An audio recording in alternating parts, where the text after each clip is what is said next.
विद्यार्थी मैत्रिणींनो, आज आपण मूलभूत हक्क भाग 2 हा पाठ पाहणार आहोत. यामध्ये आपण मागील भागात पाहिलं होतं की धार्मिक स्वातंत्र्याचा हक्क आणि सांस्कृतिक आणि शैक्षणिक हक्क. तर आज आपण पाहणार आहोत संविधानात्मक उपयोजनाचा हक्क. तर यामध्ये दिलेला आहे की आपले हक्क असेल तर आपण त्या बाबतीत आपण ते घेऊ शकतो. म्हणजे न्यायालयाकडे आपण दाद मागू शकतो. याविषयी माहिती दिलेली आहे.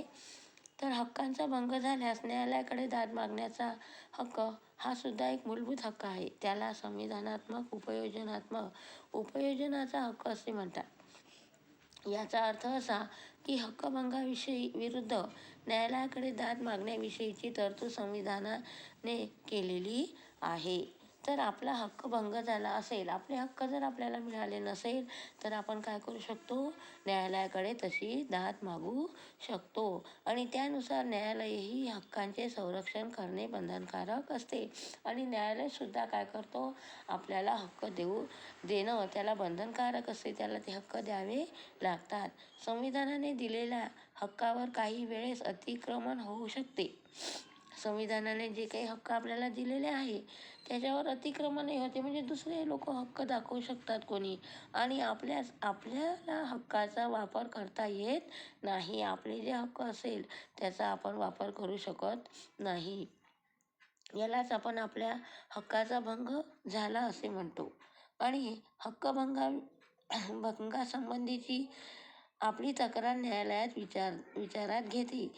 जे हक्कभंग जर झाला असेल आणि आपण जर न्यायालयामध्ये तशी तक्रार केली तर ती तक्रार काय केली जाते? न्यायालयामध्ये विचारात घेतल्या जाते. त्याच्यावर विचार केला जातो आणि त्याची शहानिशा करते.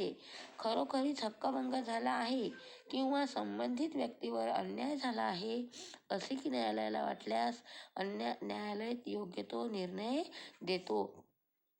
समजा त्या व्यक्तीचा हक्कभंग झालेला आहे, त्याचे हक्क त्याला मिळालेले नाही आहे, तर न्यायालय काय करते? त्याच्यावर शहानिशा करते, विचार करते, त्याच्याविषयी माहिती पाहते आणि त्यावर तो काय करतो? न्यायालयाला त्याच्यावर निर्णय घ्यावा लागतो आणि तो त्यावर निर्णय देतो.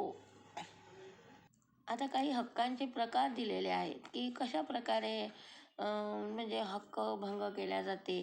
तर कारण नसताना एखाद्या व्यक्तीला अटक करणे, की त्याच्यावर कोणताच गुन्हा नोंदवलेला नाही आहे, कोणताच गुन्हा नाही आहे तरी त्या व्यक्तीला अटक करणे. योग्य कारणाशिवाय एखाद्या व्यक्तीला शहर गाव सोडण्यास प्रतिबंध करणे.